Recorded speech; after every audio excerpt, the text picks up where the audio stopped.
EV घ्यायला showroom मध्ये गेलात की सेल्समॅन पहिल्यांदा काय सांगतो? रेंज. कोणी 468 किलोमीटर सांगतंय, कोणी 489, कोणी 557.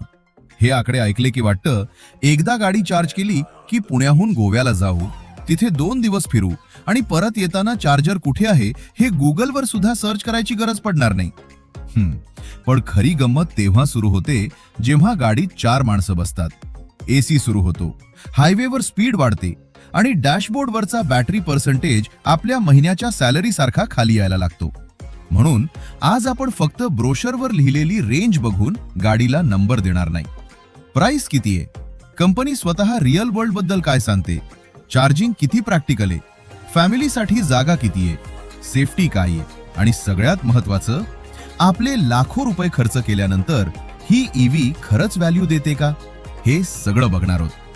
आणि एक गोष्ट आधीच सांगतो, या लिस्टमध्ये सगळ्यात जास्त रेंज असलेली कार नंबर 1 नाही आणि जवळपास 19 लाखांची एक ईव्ही अशी आहे की तिची रेंज पाहिल्यानंतर 11 लाखांची दुसरी ईव्ही विकत घेणं मूर्खपणा वाटू शकतो.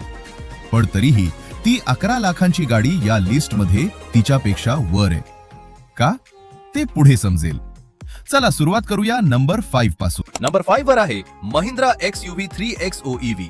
आता या गाडीची प्रॉब्लेम अशी आहे की शोरूम मध्ये पहिल्यांदा बसलात तर ती तुम्हाला लगेच आवडू शकते, कारण सुरुवातीची किंमत साधारण 13,89,000 रुपये एक शोरूम. बॅटरी आहे 39.4 किलोवॅटवर, power 110 kilowatt, torque 310 newton metre आणि 0 ते 100 चा स्पीड साधारण 8.3 सेकंदामध्ये. म्हणजे सिग्नलवर ऍक्सेलरेटर जरा जास्त दाबला तर मागे बसलेल्या माणसाचा मोबाईल हातातून पडण्याची व्यवस्था महिंद्राने करून ठेवली आहे. फीचर सुद्धा कमी नाहीत. वरच्या व्हेरियंट मध्ये level 1 ADAS, adaptive cruise control, 360 degree camera, Harman Kardon audio अशा गोष्टी मिळतात. इथपर्यंत ऐकलं तर वाटतं 13 ते 15 लाखात ईव्ही हवी असेल तर व्हिडिओ इथेच बंद करूया, हीच घेऊया. पण थांबा, इथून खरी गोष्ट सुरू होते. महिंद्रा स्वतः या गाडीसाठी 285 किलोमीटर पर्यंत रिअल वर्ल्ड रेंज सांगते आणि मला ही गोष्ट उलट आवडली, कारण कमीत कमी ब्रोशर मध्ये 500 लिहून बायरला हिमालयात पाठवण्यापेक्षा कंपनीनं प्रॅक्टिकल नंबर सांगितलाय. पण आता प्राइस आणि रेंज एकत्र बघा. 13,89,000 रुपयांपासून सुरू होणारी ईव्ही आणि युजेबल रेंज साधारण 285 किलोमीटर पर्यंत. सिटीमध्ये रोज 30 ते 40 किलोमीटर चालवत असाल, काही प्रॉब्लेम नाही. Office, shopping, weekend use absolutely fine. पण पुणे ते कोल्हापूर, पुणे ते गोवा, मुंबई पुणे अशा हायवे ट्रिप्स नियमित करणार असाल तर 285 हा आकडा तुमच्या डोक्यात सतत कॅल्क्युलेटर चालू ठेवतो. आता 62% बॅटरी आहे. पुढचा चार्जर किती लांब, एसी कमी करू का? ईव्ही घेतल्यावर शांतपणे गाडी चालवायची होती, पण ड्रायव्हरच बॅटरी मॅनेजमेंट सिस्टम बनला तर मजा कुठे राहिली? आणि खरी अडचण काय माहितीये, याच्यापेक्षा कमी पैसे खर्च करून एक ईव्ही अशी आहे जिच्यासाठी मॅन्युफॅक्चररचा रिअल वर्ल्ड रेंज एस्टिमेटच 335 ते 355 किलोमीटर आहे, ती पुढे येणार आहे. म्हणून XUV 3XO EV वाईट नाही. उलट परफॉर्मन्स, फीचर्स आणि कॉम्पॅक्ट SUV फॉर्मॅट पाहिजे असेल आणि युसेज मुख्यतः सिटीचा असेल तर ही जेन्युइनली इंटरेस्टिंग ईव्ही आहे. पण या लिस्ट मध्ये आपण फक्त फीचर्स मोजत नाही, प्रत्येक लाखामागे किती कार मिळते ते बघतोय.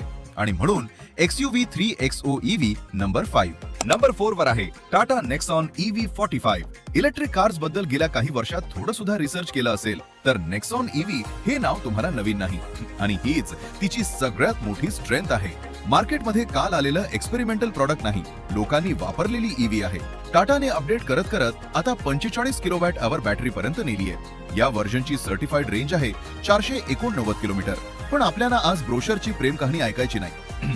टाटाचा स्वतःचा C75 रिअल वर्ल्ड एस्टिमेट साधारण 350 ते 375 किलोमीटर आहे. आता हा आकडा मला जास्त महत्वाचा वाटतो, कारण 489 ऐकून हायवे ट्रिप प्लॅन करण्यापेक्षा 350 ते 375 डोक्यात ठेवून निघालात तर आयुष्य शांत राहतं. 45 किलोवॅट अवर व्हर्जन्स साधारण 14,14,000 रुपये एक शोरूम पासून सुरू होतात. 60 किलोवॅट DC चार्जरवर 10 ते 80% चार्जिंग जवळपास 40 मिनिटांमध्ये. बूट स्पेस साधारण 350 लिटर्स, कॉम्पॅक्ट डायमेन्शन्स आणि एक फेमिलियर SUV फॉर्मॅट. म्हणजे घरातला माणूस पहिल्यांदा ईव्ही घेतोय आणि त्याला स्पेसशिप नकोय, नॉर्मल कार सारखी कार हवीये, फक्त पेट्रोल पंपवर जाणं बंद करायचंय. तर नेक्सॉन ईव्ही अजूनही सॉलिड आन्सर आहे. मग नंबर 4 का? कारण 2026 मध्ये तिचा सर्वात मोठा शत्रू MG किंवा महिंद्रा नाही, तिच्या स्वतःच्या घरातला छोटा भाऊ आहे पंच ईव्ही. थोड्याच वेळात आपण त्याच्याकडे येणार आहोत, कारण टाटाने पंच ईव्ही मध्ये 40 किलोवॅट एव्हर बॅटरी दिल्यानंतर नेक्सॉन ईव्हीच्या काही व्हेरियंट समोर ऑकवर्ड क्वेश्चन उभा राहतो. मी एक्स्ट्रा पैसे नेमके कशासाठी देतोय? हो, नेक्सॉन मोठी आहे, बूट चांगला आहे, हायवेवर जास्त मॅच्युअर पॅकेज वाटू शकते, फॅमिली यूज मध्ये पंच पेक्षा काही फायदे आहेत, पण व्हॅल्यूच्या कॅल्क्युलेशन मध्ये आता पंच फार जवळ आलीये. आणि दुसऱ्या बाजूला बजेट 18 ते 19 लाखांपर्यंत नेलात तर एक पूर्णपणे डेडिकेटेड ईव्ही प्लॅटफॉर्मवर बनलेली गाडी मिळते, जिची बॅटरी आहे 59 किलोवॅट एव्हर आणि तिची सर्टिफाईड रेंज 557 किलोमीटर. हो, आता गेम थोडा सिरियस होतो. नंबर 3 वर आहे महिंद्रा BE6. आणि या गाडीबद्दल एक गोष्ट क्लिअर आहे, ही अशी ईव्ही नाही की महिंद्राने एखाद्या पेट्रोल SUVचा इंजिन काढला, खाली बॅटरी बसवली आणि म्हटलं कॉंग्रॅच्युलेशन्स, इलेक्ट्रिक झाली.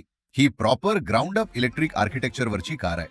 आणि बेस पॅक 1 59 किलोवॅट अवर व्हर्जनची एक शोरूम किंमत आहे साधारण 18,90,000 रुपये.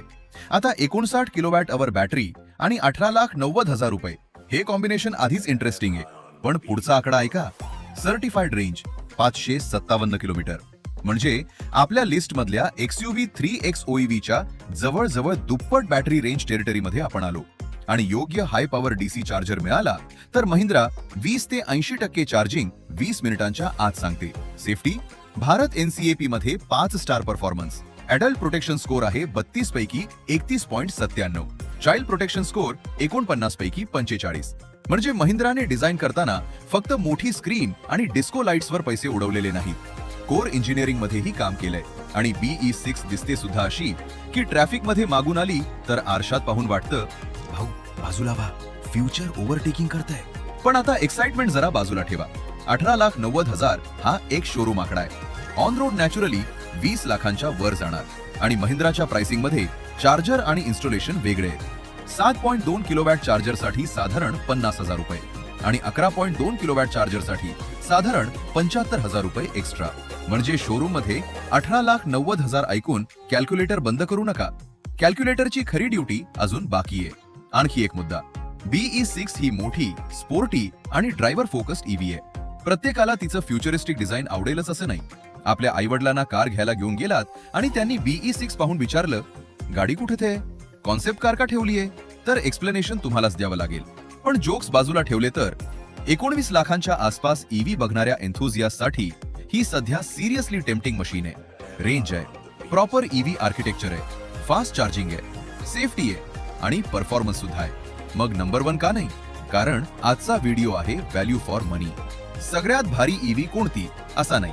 आणि आता आपण एका अशा गाडीवर येतोय जिची किंमत BE6 पेक्षा जवळजवळ 8 लाखांनी कमी आहे. पण मॅन्युफॅक्चररचा रिअल वर्ल्ड रेंज एस्टिमेट अजूनही 350 किलोमीटरच्या आसपास आहे.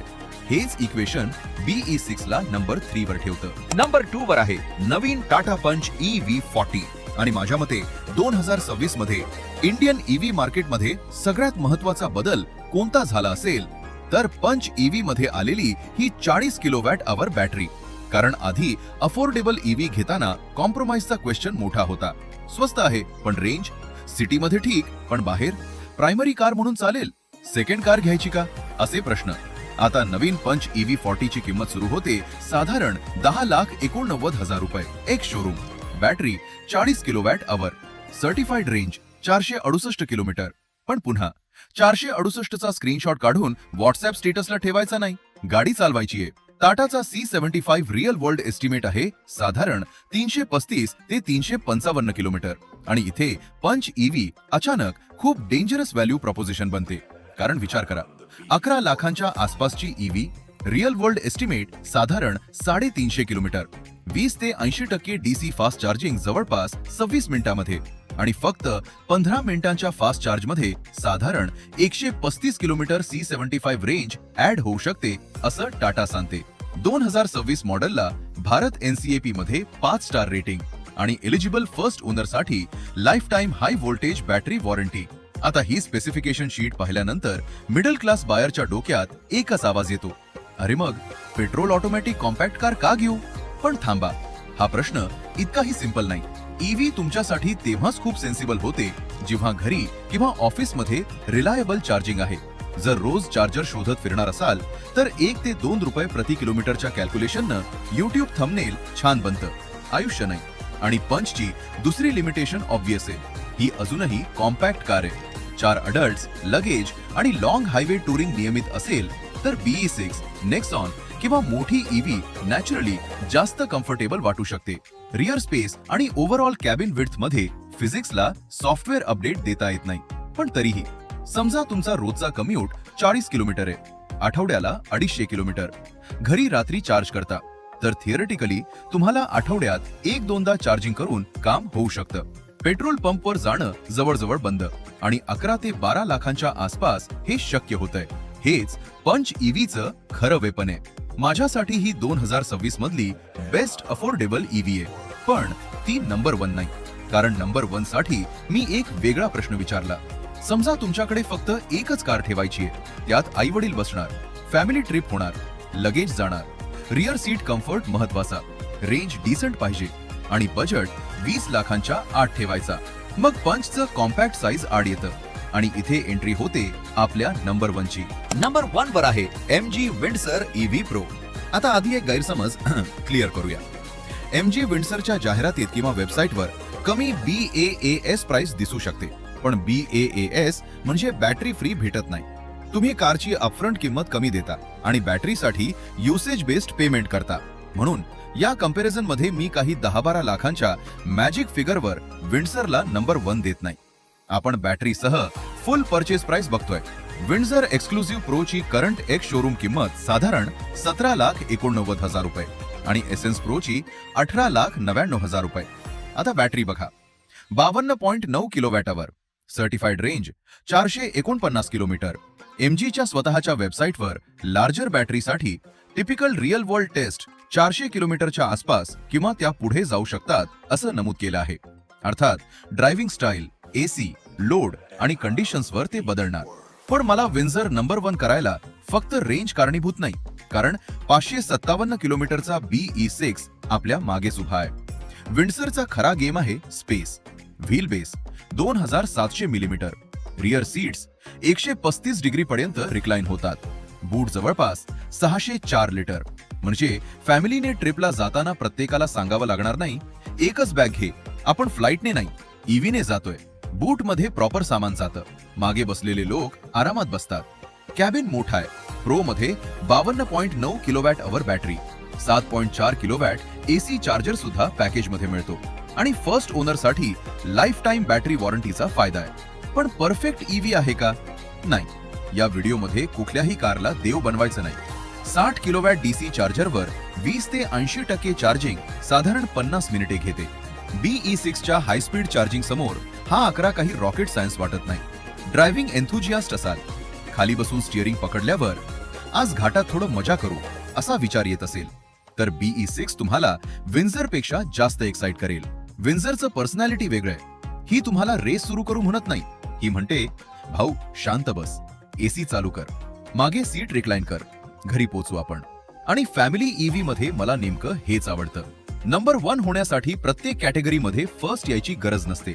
Best range BE6, best affordable value पंच ईव्ही, परफॉर्मन्स आणि compact SUV XUV 3XO EV, proven all around approach Nexon EV.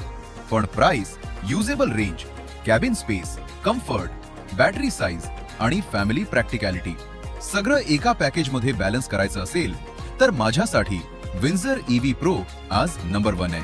मग क्रेटा इलेक्ट्रिक आणि ई वितारा कुठे गेल्या? आता कमेंट्स मध्ये युद्ध सुरू होण्याआधी 2 गाड्यांबद्दल बोलूया. ह्युंडाई क्रेटा इलेक्ट्रिक ही खराब EV म्हणून लिस्टच्या बाहेर नाही. उलट 42 किलोवॅट आवर आणि 51.4 किलोवॅट आवर असे बॅटरी ऑप्शन्स आहेत. मोठ्या बॅटरीची सर्टिफाईड रेंज 510 किलोमीटर पर्यंत जाते. क्रेता नावाचा फायदा, Hyundai नेटवर्क आणि स्टार्टिंग फुल परचेस प्राइस साधारण 18 लाखांच्या आसपास आहे. पण आपण आज प्युअर व्हॅल्यू रँकिंग करत आहोत. त्या प्राइस पर्यंत गेल्यावर BE6चं बॅटरी, रेंज आणि परफॉर्मन्स पॅकेज आणि विंडसरचं स्पेस आणि व्हॅल्यू पॅकेज मला जास्त कंपेलिंग वाटलं.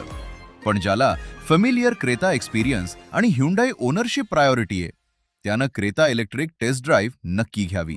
आणि मारुती सुझुकी ई वितारा ही सुद्धा खूप इंटरेस्टिंग आहे. 49 किलोवॅट आवर आणि 61 किलोवॅट आवर असे बॅटरी ऑप्शन्स. मोठ्या बॅटरीची certified range 543 kilometre, 7 airbag standard, 5 star Bharat NCAP आणि मारुतीनं 1500 पेक्षा जास्त ईव्ही रेडी सर्व्हिस सेंटर्सची तयारी केली आहे. प्रॉब्लेम कारमध्ये नाही, या लिस्टच्या प्राइसिंग रूलमध्ये.